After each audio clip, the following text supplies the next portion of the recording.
ఏడుకొండలవాడ వెంకటరమణ గోవింద. మోక్ష సాధన సామగ్రి ఆవు భక్తిరేవ గరీయసి. మోక్షాన్ని సంపాదించుకోవాలంటే ఎన్ని పూజలు చేసినా, ఎన్ని వ్రతాలు చేసినా, ఎన్ని నోములు నోచుకున్నా, ఎన్నిసార్లు ఆలయం చుట్టూ ప్రదక్షిణ చేసినా నిర్మలమైన భక్తి కుదరనిదే. ఇవన్నీ నిరర్ధకాలే అన్నారు. అందుకే అనన్యాశ్చింతయంతో మాం ఏదైనా పర్యుపాసతే తేషాం నిత్యాభియుక్తానాం యోగక్షేమం వహామ్యహం. ఎవరైతే ఇతర చింతలు లేక నన్ను నమ్మి నన్ను ప్రార్థన చేస్తూ ఉంటారో వారి యోగక్షేమాలన్నీ నేను చూస్తానన్నాడు శ్రీకృష్ణదేవుడు.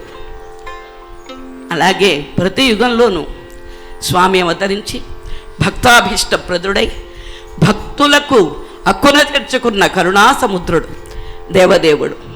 కృతేతు నారసింహో భూత త్రేతాయాం రఘునందన ద్వాపరే వాసుదేవస్య కలౌ వెంకటనాయకః. అఖిలాండ కోటి బ్రహ్మాండ నాయకుడైన ఈ 14 లోకాలను పరిపాలన చేసే విశ్వనట చక్రవర్తి శ్రీమన్నారాయణుడు కృతయుగంలో నరసింహస్వామిగా, త్రేతాయుగంలో శ్రీరామచంద్రమూర్తిగా, ద్వాపరయుగంలో శ్రీకృష్ణదేవునిగా, కలియుగంలో శ్రీ వెంకటేశ్వర స్వామిగా అవతరించారు. వెంకటేశ్వరుని బోలు వేల్పు లేడు, స్వామి పుష్కరిణిని బోలు సరసి లేదు, తిరుమలను బోలు క్షేత్రమీ ధరణి లేదు, కలియుగంబున వేరొండు గతియు లేదు. అందుకే అన్నారు వెంకటాద్రి సమం స్థానం బ్రహ్మాండే నాస్తికించన వెంకటేశ సమోదేవో న భూతో న భవిష్యతి. అటువంటి కరుణా సముద్రుడైన చల్లని దేవుడైన శ్రీ వెంకటేశ్వరునిపై 32,000 సంకీర్తనం రచించి తన జీవితాన్నే స్వామికి అంకితం చేసిన మహాభక్తుడు అన్నమయ్య.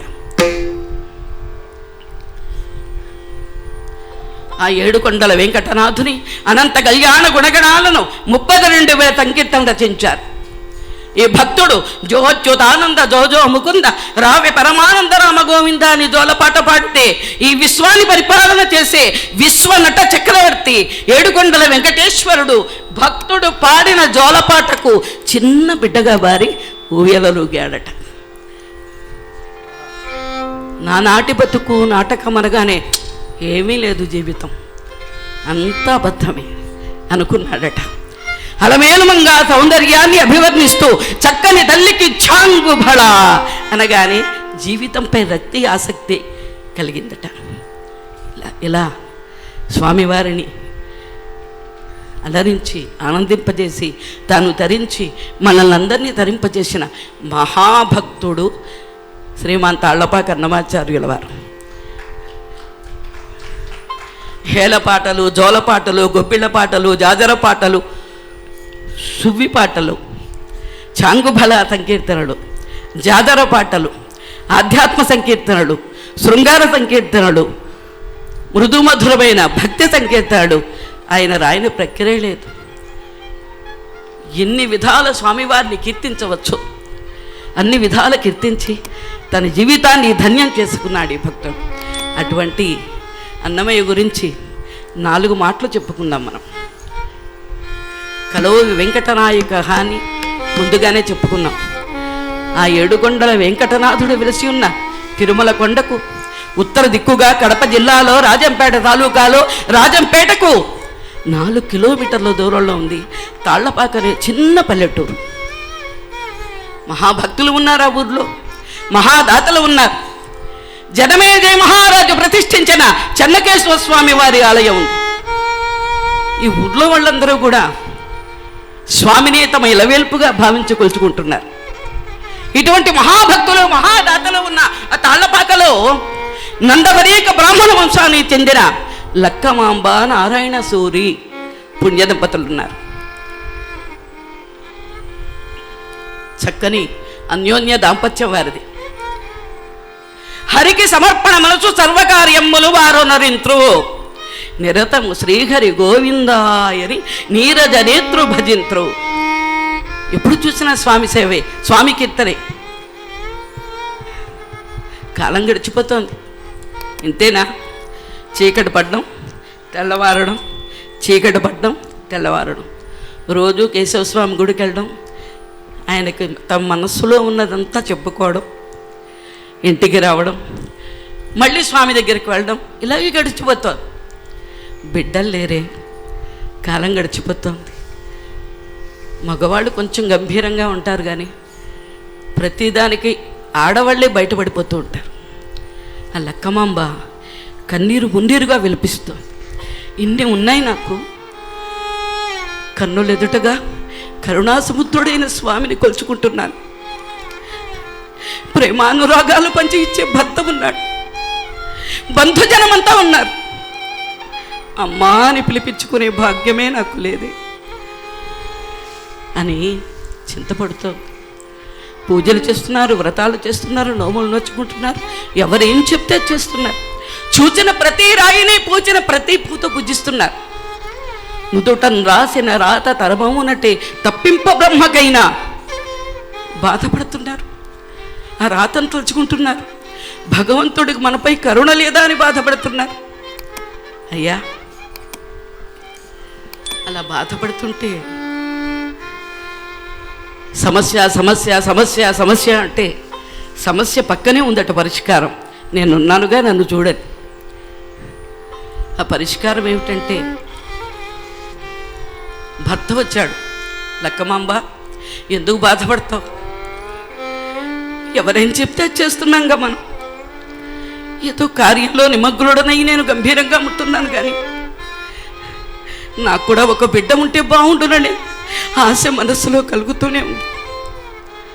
కానీ నా మనస్సుకు తోచించి చెప్తున్నాను నేను. మనం అలా చేద్దాం. చెప్పండి, ఏం చేయమంటారు? ఎంతటి పాపి అయినా ఎప్పుడేని మనమ్మను నిలిపివేడగా, వంతలు వాపి కోరికల వారిగా గుర్పగా ఒక్క శ్రీ రమాకాంతుడు వెంకటేశ్వరుడు తప్ప ఇంకెవరూ లేరు. చాలా దగ్గరలో ఉన్నాం కదా మనం స్వామి దగ్గర. ఎన్ని పాపాలు చేసినప్పటికీ లక్కమాంబ ఆ కొండట వేమంటే పాపాలను కటంటే దహించి వేసే కొండ వెంకటాద్రి. అక్కడున్నాడు. ఆ స్వామి దగ్గరికి వెళదాం. మన మనసులో వేదనంతా మొక్కుకుందాం. అందరూ చెప్తారు మనసులో ఎన్నో కోరికలు ఉంటాయి, అక్కడికి వెళితే ఏమీ చెప్పుకోలేము, ఆయన చూసి వచ్చేస్తాము అంటారు. కానీ మనం చెప్పుకుందాం, మన మనసులో వేదనంతా ఆయనకి వినిపించుకుందాం. కొండకురా లక్కమాంబ వెళదాం. ఇంతకు మించి ఆనందమే ఉందండి. పద వెళదాం, పదండి. ఇప్పుడైతే తిరుపతి వెళ్ళాలంటే పక్కింట్లో వాళ్ళకు కూడా తెలియదు. వీళ్ళు వెళ్ళిపోతారు, దర్శనం చేసుకుని వచ్చేస్తారు. అప్పుడు అలా కాదు. 14వ శతాబ్దం అప్పుడు ఎలా జరుగుతూ ఉండేది? కొండకు వెళ్ళాలంటే 4-5 కుటుంబాల వారు అందరూ చేరుకునేవారు. ఆ 4-5 పల్లెల్లో ఉన్న కుటుంబాల వారు అందరూ వచ్చేవారు. బయలుదేరి వెళ్ళాలి, అందరూ కలిసి వెళ్ళేవారు ఆనందంగా. అలా కాదుట, వీళ్ళు ఎలా వెళ్ళారు? అందరూ వెళ్ళేదో సౌకర్యం ఉంది, కానీ లక్కమాంబ నడుచుకుంటూ వెళ్ళి స్వామిని దర్శించుకుంటే, మన మొక్కులన్నీ ఆయన మొక్కుకుంటే, మన ఆపద మొక్కులో పట్ట కొండ మీద దేవుడు మన కోరిక తీరుస్తాడు. పదండి అని అందరూ కూడా కాలినడకతో బయలుదేరారు. రేవతి అందరూ కాలినడకతో బయలుదేరారు. ఏడుకొండలవాడ, వెంకటరమణ, వడ్డీ కాసులవాడ, అడుగడుగు దండాలవాడ, గోవింద గోవింద గోవింద. ఎంత ఆనందము! శ్రీ శ్రీనివాస గోవింద, శ్రీ వెంకటేశ గోవింద, భక్తవత్సల గోవింద, భాగవత ప్రియ గోవింద, నిత్య నిర్మల నిలమెక శ్యామ పురాణ పురుష గోవింద, పుండరీకాక్ష గోవింద, గోవింద హరి గోవింద, గోకుల నందన గోవింద, గోవింద హరి గోవింద, గోకుల నందన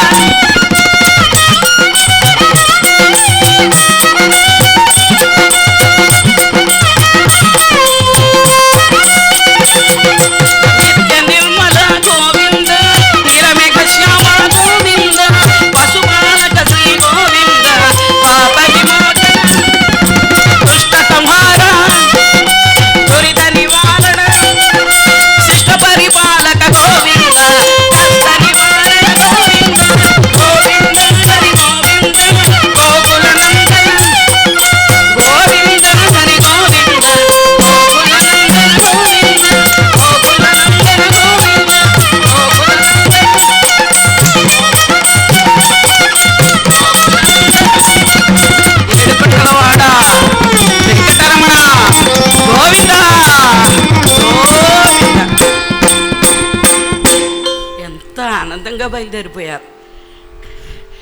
కాలినడకతో ఎక్కుతున్నారు కొండ. ఎవరో చెప్పారట పక్కన ఉన్నవాళ్ళు, అమ్మ బిడ్డలు లేకపోతే కొండ ఎక్కుతూ మొక్కుకో స్వామివారికి బిడ్డలు కలుగుతారు.